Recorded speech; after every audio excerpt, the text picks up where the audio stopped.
Hello friends, कैसे हैं आप लोग। आई होप आप सभी बहुत अच्छे होंगे।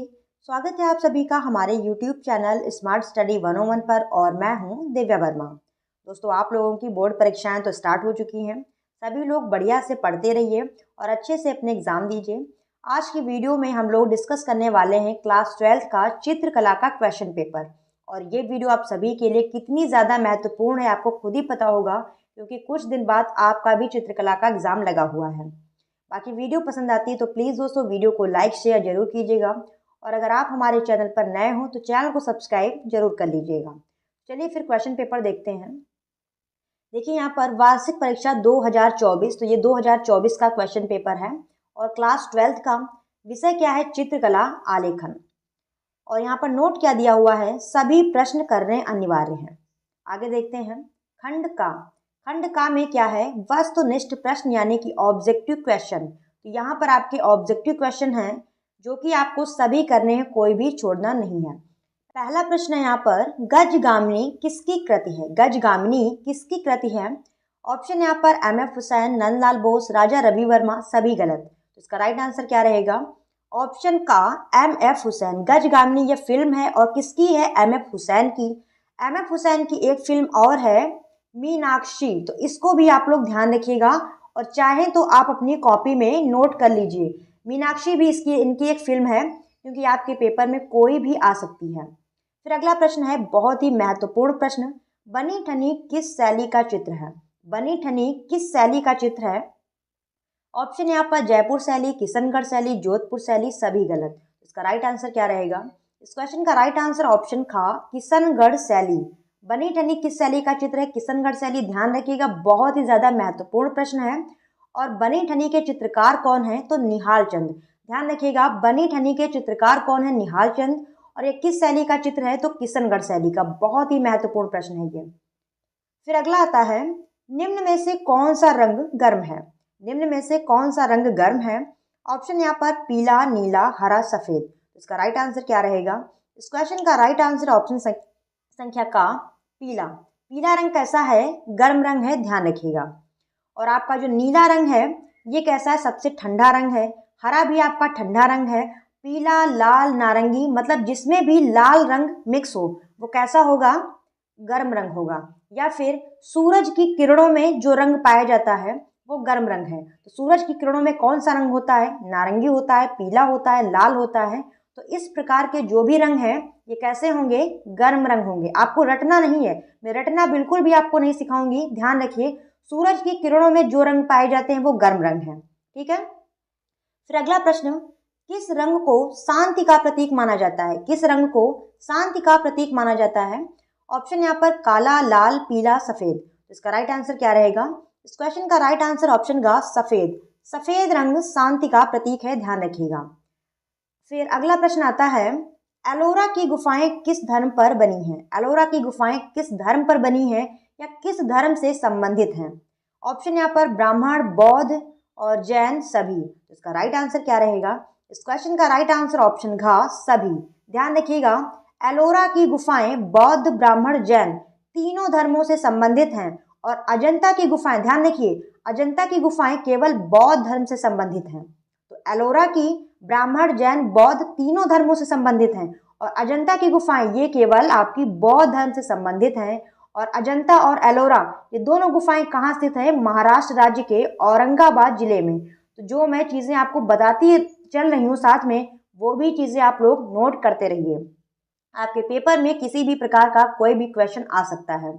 फिर अगला प्रश्न है, कौन सी पेंसिल से बनाई गई रेखा अधिक गाढ़ी होगी। पिछली वीडियो में मैंने आप लोगों को इस प्रकार के क्वेश्चन खूब समझाए हैं, आपको रटना बिल्कुल भी नहीं है। कौन सी पेंसिल से बनाई गई रेखा अधिक गाढ़ी होगी। ऑप्शन यहाँ पर 2H, 2B, 4B, 6B। तो देखिए समझिए, पहले जिसके पीछे B लगा है और संख्या उसकी सबसे ज्यादा है तो उससे रेखा सबसे गाढ़ी बनेगी। B का मतलब क्या होता है, ब्लैकनेस, यानी सबसे अधिक गाढ़ी रेखा। और जिसके पीछे H लगा है, H का मतलब यहाँ पर होता है हार्डनेस। आप लोग ये भी ध्यान रखिए, H का मतलब हार्डनेस, मतलब कठोरता, और B का मतलब ब्लैकनेस यानी कि डार्क, ठीक है, काला। तो जिसके पीछे B लगा है और संख्या उसकी ज्यादा हो वो सबसे ज्यादा डार्क चलेगी, गहरी चलेगी। और जिसके पीछे H लगा है वो सबसे अधिक हल्की चलेगी। तो देखिए यहाँ पर सबसे ज़्यादा बी किसमें है, इसमें 6B, तो ये आपका आंसर होगा सही। 6B से जब आप लाइन खींचेंगे तो सबसे अधिक गाढ़ी चलेगी, ध्यान रखिएगा। फिर अगला प्रश्न आता है 7 नंबर, पहाड़ बादशाह के नाम से किस राजा को जाना जाता है? पहाड़ बादशाह के नाम से किस राजा को जाना जाता है? ऑप्शन यहाँ पर राजा जय सिंह, राजा संग्राम सिंह, राजा संसार चंद, सभी गलत। तो इसका राइट आंसर क्या रहेगा? इस क्वेश्चन का राइट आंसर ऑप्शन संख्या ग, राजा संसार चंद। पहाड़ बादशाह के नाम से कौन जाना जाता है? तो राजा संसार चंद। ये आपका महत्वपूर्ण प्रश्न है। फिर अगला प्रश्न आता है 8 नंबर, उत्तर प्रदेश में राज्य ललित कला अकादमी कहाँ स्थित है? उत्तर प्रदेश में राज्य ललित कला अकादमी कहाँ स्थित है? ऑप्शन यहाँ पर इलाहाबाद, लखनऊ, कानपुर, काशी। इसका राइट आंसर क्या रहेगा? ऑप्शन संख्या ख, लखनऊ। ध्यान रखिएगा, राज्य ललित कला अकादमी उत्तर प्रदेश में कहाँ है? तो लखनऊ में है।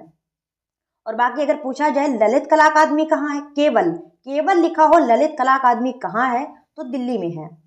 फिर अगला प्रश्न आता है 9 नंबर, बंगाल शैली के संस्थापक कौन है? बहुत ही महत्वपूर्ण प्रश्न है। तो ऑप्शन यहाँ पर नंदलाल, अवनीनाथ ठाकुर, राजा रवि वर्मा, सभी गलत। तो इसका राइट आंसर क्या रहेगा? इस क्वेश्चन का राइट आंसर ऑप्शन संख्या ख, अवनीनाथ ठाकुर। ध्यान रखिएगा, बंगाल शैली के संस्थापक कौन है? अवनीनाथ ठाकुर। बहुत ही महत्वपूर्ण प्रश्न है। अगला आता है 10 नंबर, बोधिसत्व अजंता की किस गुफा का प्रमुख चित्र है? महत्वपूर्ण प्रश्न ये भी है आपका। बोधिसत्व अजंता की किस गुफा का चित्र है? तो पहली बात यहाँ पर ये समझिए कि बोधिसत्व ये अजंता गुफा का चित्र है। ये भी पूछा जा सकता है कि बोधिसत्व चित्र किस गुफा में बना है? तो अजंता में। और ऑप्शन यहाँ पर गुफा संख्या 18, गुफा संख्या 2, गुफा संख्या 1, सभी गलत। इसका राइट आंसर क्या रहेगा? इस क्वेश्चन का राइट आंसर ऑप्शन संख्या ग, गुफा संख्या 1। बोधिसत्व ये चित्र अजंता की कौन सी गुफा में बना है? तो गुफा संख्या 1 में। और अजंता में कितनी गुफाएं हैं? तो 30 गुफाएं। ध्यान रखिए 30 गुफाएं हैं। अगर 30 आपके ऑप्शन में नहीं है, 29 लिखा आता है, तो आपका 29 भी सही होगा। ठीक है, क्लियर हुआ इतना? आगे बढ़िए। और अगर आप लोग इसी प्रकार के ऑब्जेक्टिव क्वेश्चन और चाहते हैं तो प्लीज कमेंट करके बताइएगा, मैं केवल क्वेश्चन की वीडियो बना दूंगी, कोई दिक्कत वाली बात नहीं है, आप लोग बस बताइएगा। फिर आता है खंड खा। खंड खा में क्या है? आलेखन। अब देखिए इसमें आपको क्या करना है। निर्देश दिया हुआ है, ट्रेसिंग पेपर का प्रयोग अनिवार्य है। आपको ट्रेसिंग पेपर दिया जाएगा कॉलेज की तरफ से, तो उसका यहाँ पर प्रयोग अनिवार्य है। स्वच्छता का विशेष ध्यान दें, मतलब अपना जो चित्र बना रहे हैं उसमें साफ सफाई रखें, गंदगी ना फैलाएं। ठीक है, तो पहला प्रश्न यहाँ पर 20x20 के वर्ग में एक आलेखन बनाइए जो भारतीय पुष्प पत्तियों तथा कलियों पर आधारित हो। तो आपको बनाना है एक वर्ग 20x20 का। लंबाई इसकी कितनी होनी चाहिए? एक भुजा की 20 सेंटीमीटर। और इसमें किसी भी भारतीय पुष्प को आप बना सकते हैं जिसमें पत्तियां भी हों, कलियां भी हों। इसमें यथास्थान किसी पशु, देखिए यहाँ पर क्या लिखा हुआ है, किसी पशु अथवा पक्षी का समावेश कीजिए। तो आपको केवल पुष्प नहीं बनाना है, कोई भी पशु जो आपको इजी लगे, जैसे आपका, और कोई भी पक्षियां बना सकते हैं। पक्षियों में जैसे आपका हो गया ये मोर, हो गया मोर बना सकते हैं। और आपकी बतख हो गई हंस, यानी कि वो बना सकते हैं। पशुओं में आप हिरन बना सकते हैं, हिरन तो आप लोगों ने खूब बनाया होगा। तो इस प्रकार की चीजें आप लोग बना सकते हैं। आगे क्या दिया हुआ है, इनमें कम से कम 3 रंगों का प्रयोग कीजिए। मतलब कम से कम आपको 3 रंग जरूर लगाने हैं। 3 से ज्यादा भी आप लगा सकते हैं, आप 4 भी लगा सकते हैं, लेकिन 3 रंगों का प्रयोग यहाँ पर दिया है, जरूर करना है। तो इन चीजों का आपको थोड़ा सा ध्यान रखना है। फिर अगला प्रश्न आता है खंड गा, स्मृति चित्रण। इसमें आपको स्मृति चित्रण बनाना है। देखिए यहाँ पर निम्न में से किसी एक का स्मृति चित्रण पेंसिल द्वारा बनाइए और चित्र 15 सेंटीमीटर से छोटा ना हो। यानी आपको जो चित्र बनाना है उसकी लंबाई 15 सेंटीमीटर से छोटी ना हो। 15 से 16 कर दीजिए, 17 कीजिए, कोई दिक्कत नहीं है, लेकिन 15 से कम ना कीजिए। ठीक है, बनाना क्या है? देखिए यहाँ पर पत्तियों सहित अमरूद, फिर अगला है सुराही, बैट बॉल, जग। इन चारों में से आप कोई भी बना सकते हैं। तो इसी प्रकार का जो प्रश्न पत्र है वो आपके भी, जो आपका पेपर होगा उसमें भी आएगा। पैटर्न यही रहेगा, बस आपका चेंज हो सकता है। यहाँ पर ऑप्शन ये दिए हैं, आप में कुछ और हो सकता है, सुराही हो सकता है, और आपकी जो बुक हो सकती है, खुली किताब बनाई, तो इस प्रकार से कुछ भी हो सकता है। और नोट क्या दिया हुआ है, चित्र में छाया प्रकाश को दिखाना अनिवार्य है, यानी कि आपको ऐसे ही नहीं लाइनें बना देनी है, जैसे जग बनाना है तो ऐसे करके बना दिया, ठीक है। इसकी छाया भी दिखानी है, इसकी छाया भी दिखानी, तो इस चीज़ का जरूर ध्यान रखिएगा। अगर आप लोग छाया नहीं दिखाएंगे यानी शेडिंग नहीं करेंगे तो फिर क्या 15 नंबर का है दे दिया जाएगा 7-8 नंबर, तो क्या फ़ायदा है। जैसे ही आप शेडिंग कर पा रहे हैं वैसे ही कीजिए, कोई दिक्कत नहीं है, लेकिन करिए जरूर। क्लियर हुआ। तो ये रहा आपका क्वेश्चन पेपर और सारे प्रश्न आपके महत्वपूर्ण थे। दोस्तों वीडियो पसंद आई हो तो प्लीज़ वीडियो को एक लाइक जरूर दीजिएगा और इसी प्रकार की अन्य वीडियोस देखने के लिए हमारे चैनल को सब्सक्राइब भी कर लीजिएगा। और 12th की और भी बहुत सारी वीडियो मैंने चैनल पर ऑलरेडी अपलोड कर रखी हैं, आप जाकर देखिए। फिर मिलते हैं दोस्तों ऐसे किसी नई वीडियो के साथ, तब तक आप जुड़े रहिए हमारे साथ। धन्यवाद दोस्तों, जय हिंद।